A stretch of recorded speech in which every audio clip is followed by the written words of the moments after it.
Mom gave me this. She told me to let you read it when you're all alone. My 8-year-old granddaughter offered me a small booklet, the size of her hand. My daughter collapsed suddenly a week ago and remains bedridden and has not woken up. The doctors say that the symptoms are unexplained and there is nothing they can do. Mom told me yesterday. She said it had been hidden under the bed in our house. My granddaughter, who has had a mysterious power since she was a little girl, sometimes uttered unexpected words. And those words were definitely true. I immediately checked the contents of my daughter's booklet. No way. Then, I found a horrifying story that made my hair stand on end. My name is Ari and I am 65 years old. I have lived alone since my husband passed away 15 years ago, but I have never felt lonely. This was because my daughter and her husband and granddaughter live in an apartment 10 minutes away from my house by car, and I saw them often. Cindy and her husband Dan are both 37 years old. They are both nurses working at the same hospital and got married 10 years ago after an office romance. 2 years later, their granddaughter Anne was born, and she had a strange power that most people do not have. And has a special power that is different from other children. The daughter who said this told me that my granddaughter could hear voices that no normal person should be able to hear. I did not want to doubt my daughter, but I could not easily believe something unscientific. At first, I thought it must have been just a coincidence or a misunderstanding on my daughter's part. It was when my granddaughter was 5 years old that I witnessed its power. It was when I went with her to visit the grave of my husband who had passed away in an accident. As I was offering my husband's favorite roses, my granddaughter said, "That's not right." She shook her head. Grandpa wants to see carnations. My husband loved carnations as much as roses before he died, but I had never mentioned it to my granddaughter. I froze for a moment in surprise. Oh, and who told you what Grandpa's favorite flower was? Grandpa just told me that he's not in the mood for roses today. She pointed to my husband's grave, and I stared at her in amazement. At the time I was still half convinced of my granddaughter's power, but then something happened a short time later that forced me to believe in her power. It happened when I went to the supermarket with my daughter and granddaughter. As we passed by a pregnant woman shopping, my granddaughter suddenly turned around and shouted loudly, "Wait! Your baby is in pain and crying. Go to the hospital right away." My granddaughter stopped by our neighbor, a woman who was also familiar with my daughter. She was standing there with a blank look on her face, and my granddaughter pleaded with her to hurry. Then, the daughter rushed to them and said, "Thinking you've been tricked, will you go to the hospital with me now?" and started rushing her. I thought she was going to scold my granddaughter for saying something outrageous, but I could not hide my surprise. "Hey Cindy, don't you think you're overreacting?" No, it's not, because if Anne is pleading so hard, there's definitely something going on. Then my daughter took some time and somehow convinced the woman. When they went with her to her OB/GYN clinic, they discovered that the umbilical cord was entangled in the baby's neck. The woman had to have an emergency C-section and was able to deliver the baby safely.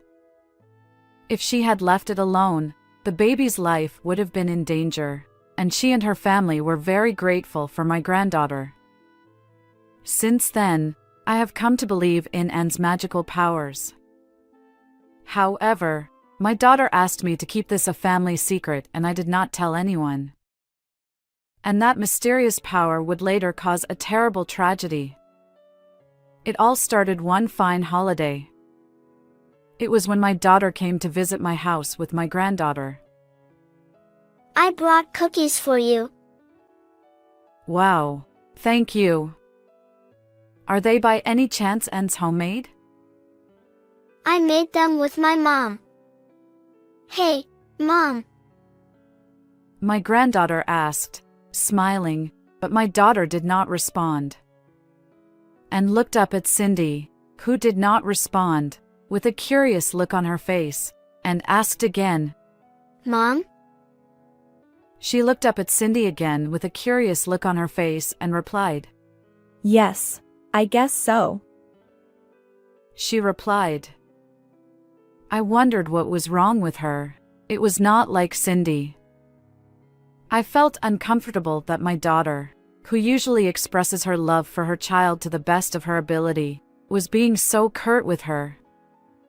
She continued to act strangely after that, and no matter what I tried to say to her, all she would say was, well, or yeah, as if she was not in the right place at all. I sensed that something was wrong with my daughter. I asked her, Hey, are you okay? If you have any problems or concerns, just tell me. My daughter seemed lost for a while, but then she opened her mouth with a troubled look on her face. Actually, Dan and I had a fight. It was the night before that day. My son-in-law, who had seen a program about a child with psychic powers, suddenly said, Let's use Anne's powers to make money. The daughter said, If she has this power, she'll pull out the TV. If she has this power, she'll be all over TV. He's all excited about how he's going to become a billionaire. Hearing my daughter sigh in exasperation as she spoke, I frowned. It was obvious that if I did that, my granddaughter would be exposed to the world, and I couldn't very well agree to that. Treating Anne like a money-making tool is absolutely wrong. My daughter nodded her head and said, I understand, as I strongly pleaded with her.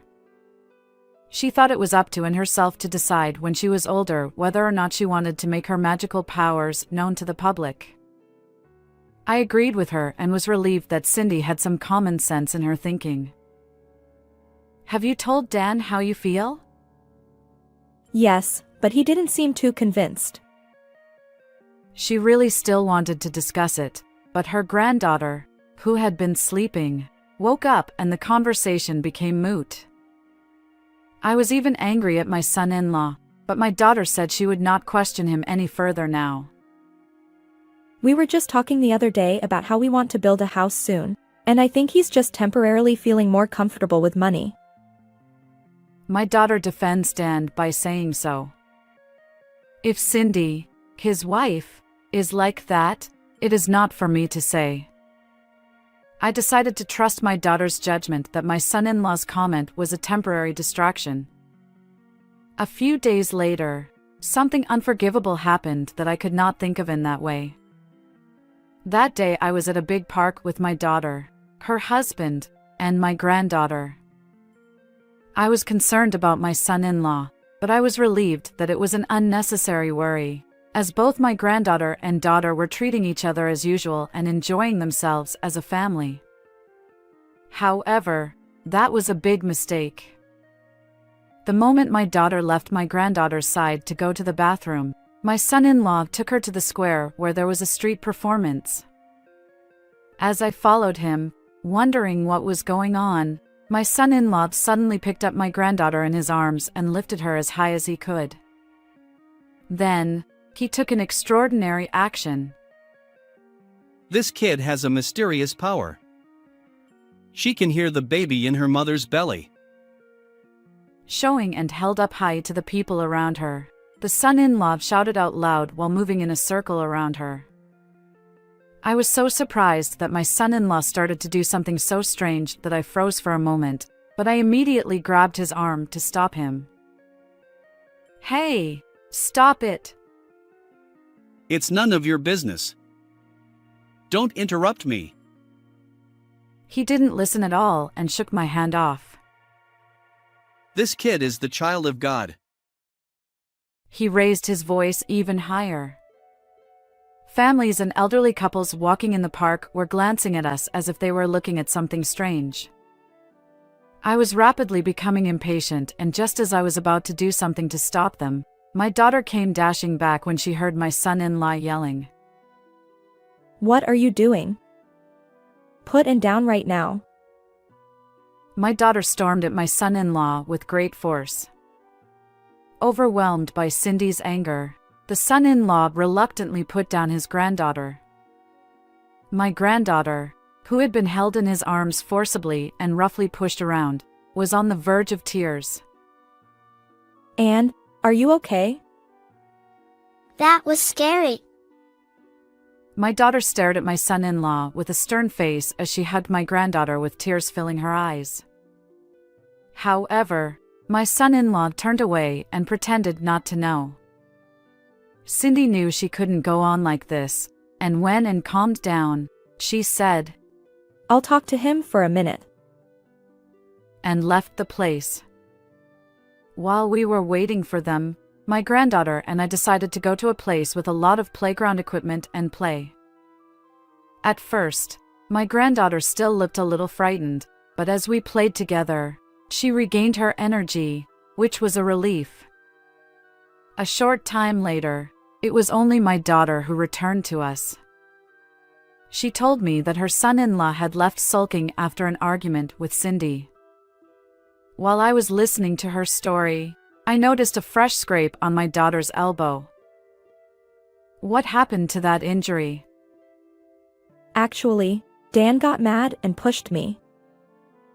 Really? Are you okay? I'm fine, and we'll talk about it when we get home, so don't worry. I told my granddaughter not to worry. Dad went to work suddenly. After that, just the three of us played together until the sun went down. To be honest, I was full of anxiety. I wanted to call my son-in-law and say something to him, but I thought he would feel bad if I, his mother-in-law, spoke out of turn, so I decided not to say anything. A few days later, I received a sudden call from my son-in-law. Shockingly, he informed me that our daughter had collapsed and was unconscious. She was perfectly fine when we last met. Why? Our daughter had been transported to the hospital where Dan worked, and I hurried there.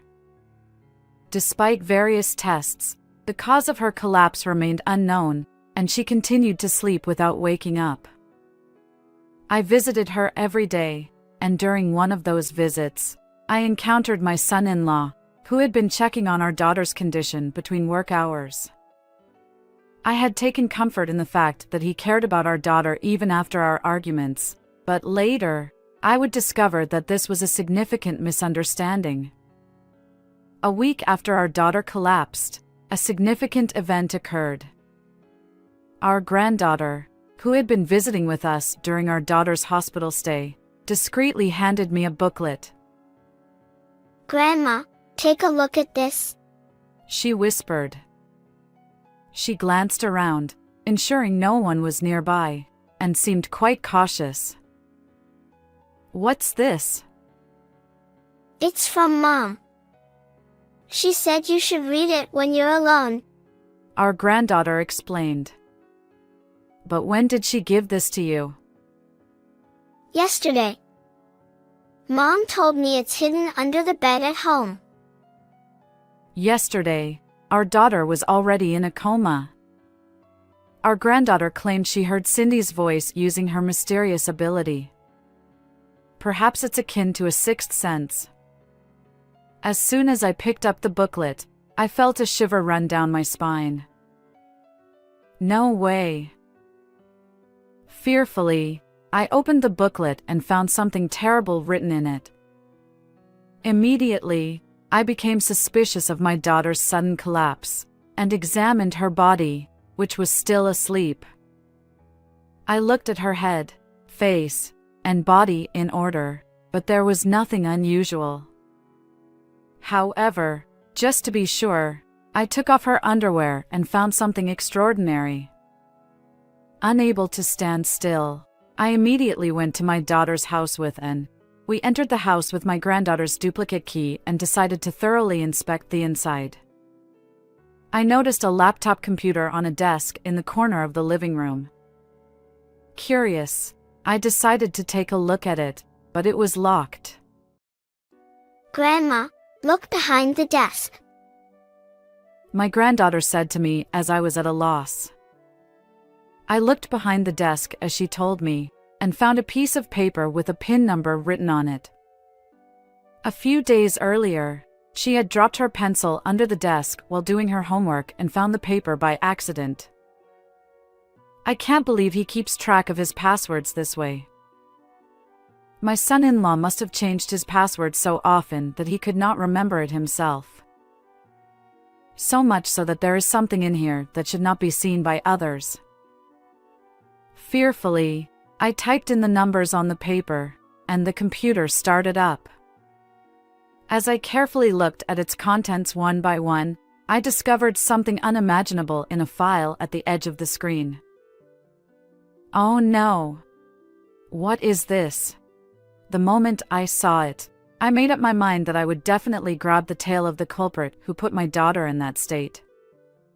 And after executing one of my plans, I arranged for Cindy to be transferred to another hospital. Then that night, my son-in-law came over to my house in a great hurry. Why did you transfer Cindy to another hospital? He was so angry that he shouted at the top of his lungs, not caring about the neighbor's eyes even though he was on our doorstep. I thought it was the right thing to do, so I discussed it with her doctor and decided to do it. When I replied nonchalantly, his son-in-law raised his voice. Don't do anything selfish. My son-in-law raised his voice. I brought her all the way to the hospital where I work because I wanted to be close by and talk to her every day. The son-in-law lowered his eyebrows in an exaggerated manner and mumbled with a look that said he was worried about his daughter. I was so disgusted by his expression that I couldn't contain myself and stormed over to him the next moment. No way!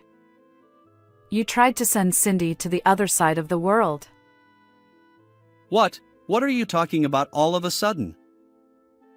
After a moment of wide-eyed impatience, I silently offered something to my son-in-law, who immediately turned red and became angry. It was my daughter's booklet that I had secretly received from my granddaughter. The first part of the diary was a bland one, but after a certain day, it became all about my son-in-law. Just from the day you said you wanted to use and as a money-making tool. The daughter's diary said, Dan has been acting strange since we had the fight about Anne. He has become unfriendly and cold. Dan seems to be sneaking around on the computer looking up things. I can't help but feel uneasy. This is just a small part of the story, but I could see how my daughter was growing more anxious and distressed as the days went by. When I think of Cindy at this time, it is heartbreaking. However, in direct contrast to me, my son-in-law expressed his displeasure. I didn't behave that way. It's just my wife's self-serving assumption. The son-in-law looked annoyed and said, but such an excuse would not work. But such an excuse was not going to cut it, because on a page further down in the booklet something terrible was written. Then what do you mean by this sentence? Something like a syringe needle had fallen out, then I questioned him about it. He acted suspiciously. Eh? The son-in-law clearly looks upset. I read this section of the booklet and knew I had to do a thorough search of my daughter's house. And as a result, I found something extraordinary. What is this thing I found in your room? I confronted my son-in-law with a notebook with the word plan written on the cover. This notebook was filled with instructions on how to send my daughter to the other side of the world. When I showed it to my son-in-law, he broke out in a sweat on his forehead and said in a hoarse voice, That's not mine. He shouted at the top of his voice. It was obvious that he was in a great hurry, and no matter how much he denied it, it sounded like he was saying, "It's mine." Why would I want Cindy gone? Oh my God, why? I love her, and there would be no reason for me to do that in the first place. It was obvious that what he was saying was a lie. Because he had more than enough reasons to want to bury my daughter. I had heard from my granddaughter that they had had a rather heated marital argument shortly before Cindy's collapse. They were at odds over N's mysterious powers, no matter how many times my daughter tried to convince my son-in-law. I'm going to use N as a tool of my business and become a millionaire. And he did not listen to her. She was against it and would never break, so you decided to take her in your hands, didn't you? And made up that story on her own. I bet she made up that plan as a prank too. How could an 8-year-old kid plan something like this? Besides, I found syringe marks on Cindy's body. How are you going to explain this? When I examined every inch of my daughter's body as she lay in her hospital room, I found something extraordinary. It was the injection marks. What's more, that's not all I found. When I found the computer at my daughter's house, I checked his online purchase history and found evidence of large quantities of nuts, chemicals, and syringes. Those nuts are used as a spice in cooking, but in large doses they can cause drowsiness. My son-in-law mixed a large amount of it in her food, put my daughter to sleep, and had her rushed to the hospital where he worked. Since it was the hospital where he worked, it was easy for him to secretly falsify the results of various tests. Since his daughter and son-in-law have the same blood type, he exchanged Cindy's blood with his own that he had originally prepared. In this way, after hospitalizing his daughter, he kept putting her to sleep with this and that, and tried to extinguish Cindy's life by injecting drugs little by little with a syringe. All these plans were written down in the notebook. I don't know anything. Please don't make me the bad guy when you have no proof that the notebook is mine. He was still trying to keep his mouth shut at this point, but we still had a trump card left. Well, I'll show you the definitive proof. As soon as I played back the recording, his face turned blue and his stubborn attitude turned into a panic. Oh my God. Why is this thing on there? I showed my son-in-law a video that showed him in the hospital room putting something into my daughter's IV.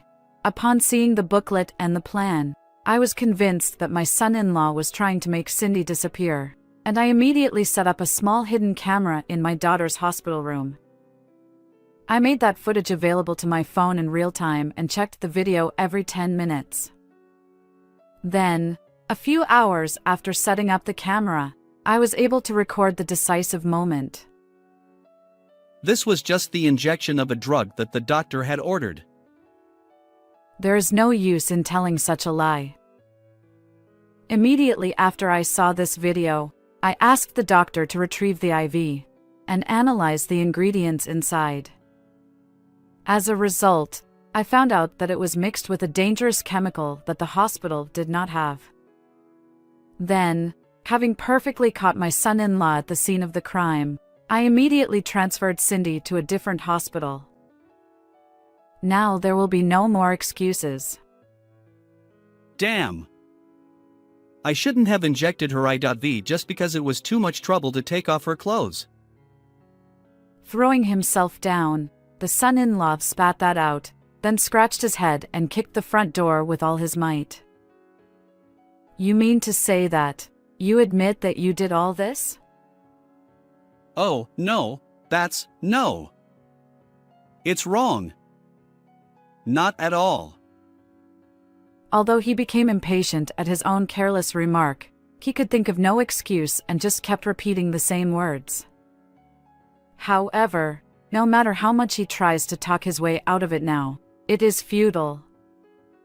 I have already filed a damage report and submitted these evidences to the police, so an investigation should have started by now. You will be arrested soon. The son-in-law, with a look of despair on his face as he realized that there was nothing left for him to do, made a series of exaggerated apologies to show for it. Please forgive me. How can I make it right for you to forgive me? I looked down at him with cold eyes, having no intention of forgiving him when he did that. I won't use it as a business tool anymore, and I will take good care of Cindy too. Please withdraw the damage report. Even after saying this, my son-in-law kept making excuses, apologizing, and jumbled up his words. However, none of his words touched my heart, and on the contrary, only my discomfort grew. You're depressing me, so I want you to leave. I coldly pushed away my son-in-law who was clinging to me, and his face looked as if it was the end of the world. Wait. I pushed him, who was still trying to say something, out of the doorway, and with my arms full of disgust for him, I vigorously closed the door. Shortly thereafter, my son-in-law was arrested and Cindy and he divorced.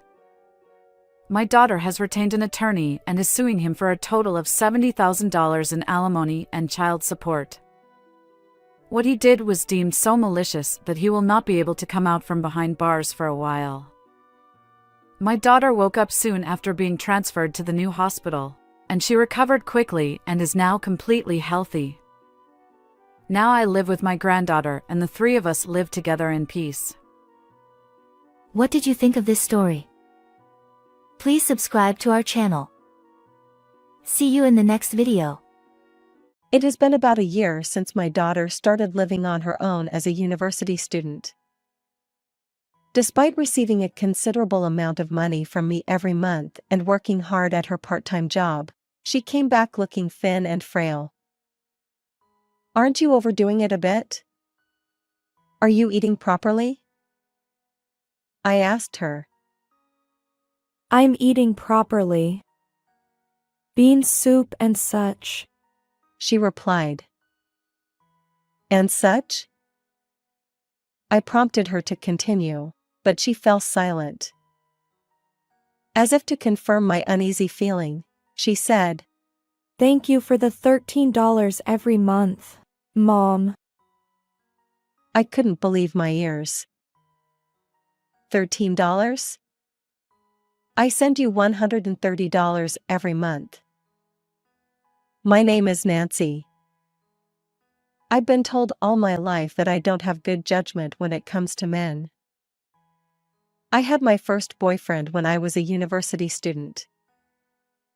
I dated a guy who was 2 years older, but less than 3 months into the relationship, I discovered he was cheating on me. Disillusioned with older men, I then dated a younger guy. But he eventually became something of a freeloader, perhaps because I paid for everything because I was older. I thought I had found the right one when I got married after 4 years of dating, but he turned out to have both a spending problem and a habit of cheating. After divorcing him, I've spent the past 10 years raising my daughter Emma as a single mother. The little, innocent girl I once knew had grown into a dependable daughter who took the initiative to do household chores. You don't have to push yourself so hard, I tell her, but she insists. Mom, you're working so hard. If you overdo it, you'll collapse. On the other hand, Emma never slacked off with her studies. I want to work hard like you, Mom. I don't want to be a burden to you, she said, and ever since she started high school, she had been studying for the entrance exams to a national university. Though she sometimes made mistakes, I thought she was an excellent daughter. After intense studying, Emma finally passed the entrance exam to a certain national university. When we went to see the results together, we found her exam number on the bulletin board and rejoiced together, holding hands. The time until her university enrollment flew by. I took some vacation days, and we went on a celebratory trip, which was really enjoyable. Soaking up to her shoulders in the warm water of the spa, Emma said, "Mom, it's so warm." with rosy cheeks, and I felt a deep affection for her. I vowed to myself that no matter what happened, I would protect my daughter. With her university entrance, my daughter left our home. I saw her off with a mixture of pride in how well she had grown and a touch of sadness. After Emma started living on her own, it became our routine to talk on the phone before bed. Emma was already good at household chores and more responsible than most her age. I wasn't too worried about her day-to-day life, but the fact that she was a young woman living alone did leave me with some lingering concerns. Sometimes I wondered if I was being overprotective, but since Emma always seemed happy to talk every night, those post-work calls became a cherished part of my day. Emma shared many stories with me about her university classes, the new friends she made, joining a music club with her friends, and even about a senior she was interested in. Her days seemed fulfilling and fun, which made me very happy. As the first semester was coming to an end, Emma nervously said, "Hey, Mom, I have something to tell you." It turned out to be a happy announcement. I recently got a boyfriend. Her boyfriend was Jason, the senior she was a bit interested in from her club. I replied, "That's great. Congratulations." But inwardly, I was a bit worried. After all, my daughter had inherited my supposed poor judgment in men. I was anxious about the possibility of her experiencing the same bad luck with men that I had. Sensing my concern, Emma asked, "Can I bring him over to introduce him to you?" I put on a cheerful tone and said, "Of course." During the summer break, Emma came home and brought her boyfriend Jason with her. When I finally met him, Jason turned out to be a well-groomed and pleasant young man. Nice to meet you. I'm Jason, and I'm dating your daughter. He said clearly, bowing his head as soon as I greeted him at the door. He seemed like a responsible young man, and I felt a wave of relief, thinking my worries might have been unfounded. Jason didn't have dyed hair or piercings, but he had a sophisticated air about him. His beauty mark was rather charming. I remembered how I used to be attracted to such people when I was Emma's age, and it made me feel oddly nostalgic. Then, while having tea with him and Emma, I found Jason to be not only responsible but also very considerate. He would promptly offer to help, saying, I'll take that. when I was serving tea, and he would discreetly refill my cup when it was empty.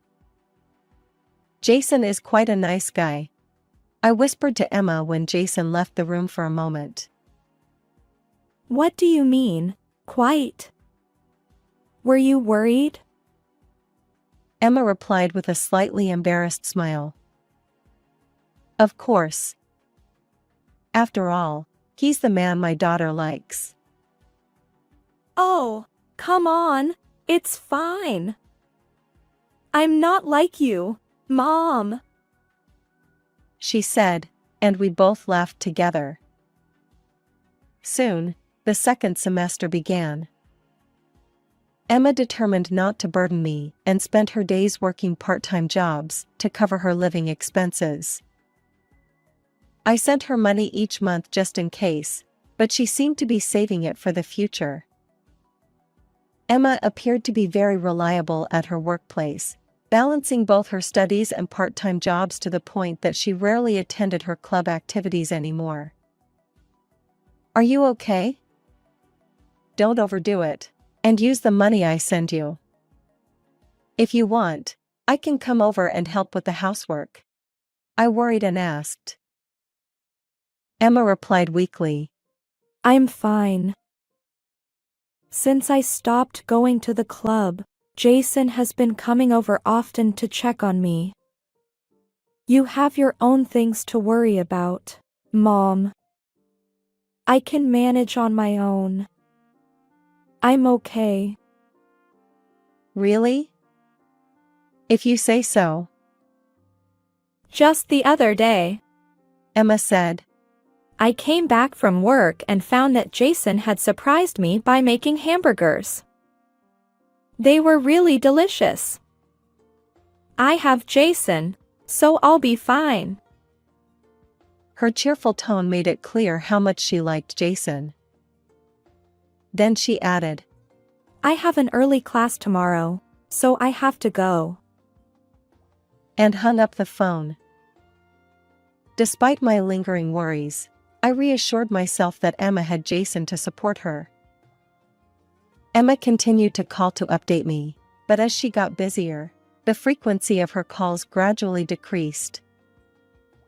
When we did talk, she was still busy with her part-time job and classes. However, I couldn't help but notice her living conditions weren't great. She mentioned that Jason made sure she ate properly when he came over. But on other days, she was mostly eating bean soup. She was clearly struggling. Despite the substantial money I sent her each month, she didn't seem to be the type to waste money. When I mentioned this to my mother, she dismissed my concerns, saying, You're worrying too much about an independent daughter. You haven't let go yet. Perhaps she was right. I might have been overly concerned. Emma would soon be 19. She was still a child to me, but in the eyes of the world, she was already an adult. Besides, Emma had the reliable Jason by her side. Maybe I needed to give her space unless she genuinely needed my help. I tried to calm my anxious heart. Winter break had arrived. When Emma came back home, she looked visibly thinner. She had always been slim, but her cheeks were sunken, and her waist was noticeably smaller at that time. Dark circles under her eyes suggested exhaustion. She explained that she had a late shift at work the night before and came home directly from there. Aren't you overdoing it lately? Are you eating properly? I asked. I am eating properly. Bean soup and stuff. She replied. And stuff? I prompted. Emma fell silent. Seeing my shocked expression, she tried to cover it up, saying, But I've gotten really good at making bean soup. Her earnestly smiling face seemed painfully forced. Could it be that she wasn't eating properly? Despite the fact that I sent her money every month and she worked hard at her job, why was this happening? I felt a sudden sense of unease. Emma's words seemed to confirm my suspicions. Thank you for the $13 every month, Mom. She said. $13? I've been sending $130 every month. I replied. Huh? Emma looked puzzled this time. A dreadful feeling began to swell in my chest. Emma, where do you keep your bank book and ATM card? In the drawer of my desk at home. Emma, I need you to let me into your house right now. There's something I need to check. Emma seemed taken aback by my abrupt request, but nodded in submission. On the train heading to Emma's apartment, I talked to her about various things. The first topic that, why did you think the allowance was $13? Emma explained that she had separate accounts, one for her earnings from work, which she used for daily expenses, and another for the allowance I sent her, which she considered as savings. With the start of the new semester, she had to buy textbooks and other necessities, which depleted her savings account. When she checked it recently, she found it only had $78 left. Although Emma felt that the balance was low, she couldn't recall touching the account for the past 6 months. While she knew I was sending her money, she never asked for a specific amount. So, when she saw $78, she assumed it was the total allowance for 6 months, which averaged out to $13 per month. "Didn't you think it was too little?" I asked. I did, but I thought you were going through a tough time too. Emma replied. "Oh, come on, don't be silly. Do you think I'm not making any money? Don't underestimate me," I joked, trying to lighten the mood. Emma finally seemed to relax a bit, but her expression quickly darkened again. And it was no wonder. If Emma hadn't touched her allowance at all, it meant that someone had been withdrawing money from her account without her knowledge. The most suspicious person in this scenario was Jason, since he had frequently visited her apartment. Emma seemed unwilling to admit it. I didn't want to believe that the charming young man, let alone Emma's boyfriend, could be involved in stealing money. With a racing heart, I eagerly waited for the train to reach the nearest station. As soon as we arrived at Emma's apartment, we grabbed her cash card and hurried to the nearest ATM. The bank would close in the evening, and the sun was already setting, so time was of the essence. We slid the bank book into the ATM machine and waited for the transaction to be recorded. As we looked at the numbers printed on the bank book that was spit out, we both held our breath. $130 was indeed deposited every month, but there were signs of frequent withdrawals. Emma turned pale and whispered, Why? I took Emma to a cafe since she looked like she might collapse at any moment, and decided to delve deeper into the situation.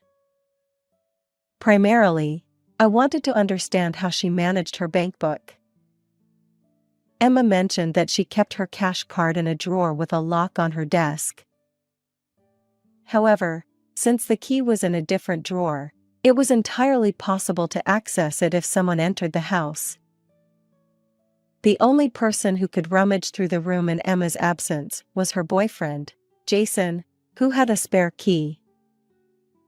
Furthermore, the PIN was the same as Emma's usual card, suggesting it might have been observed when she withdrew money.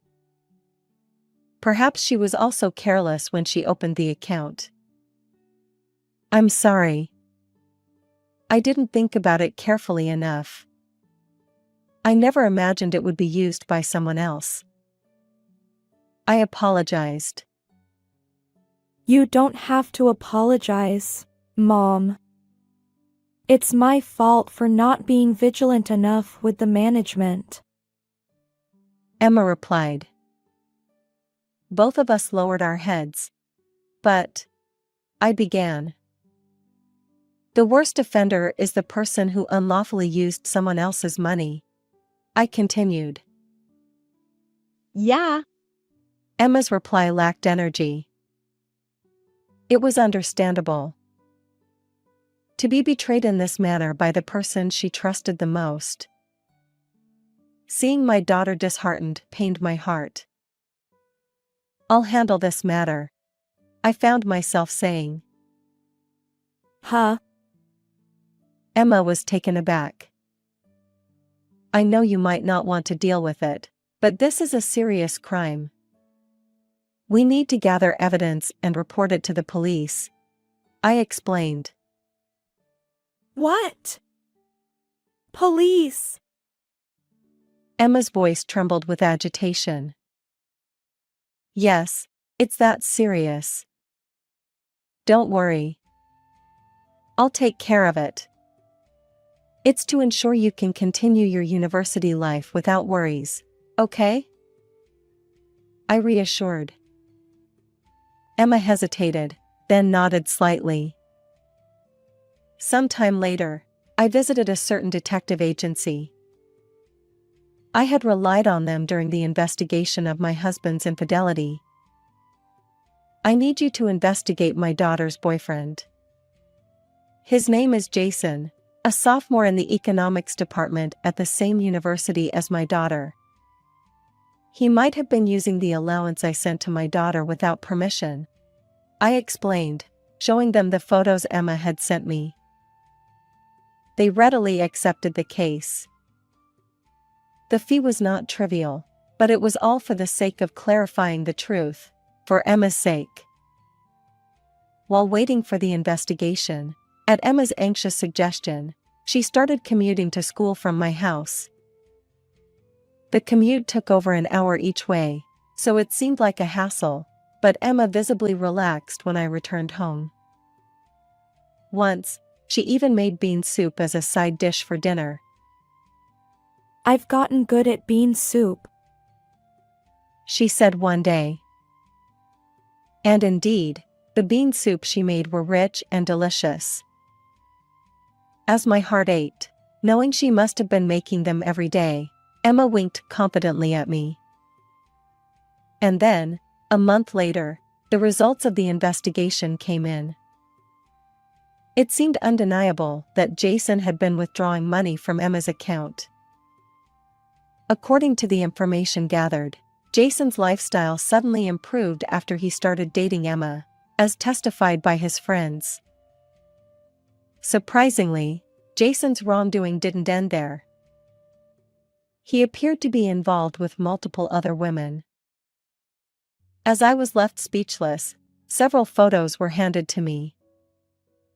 Photos of Jason arm in arm with different women, happily dining at restaurants, peering into arcades together, and strolling through the hotel district.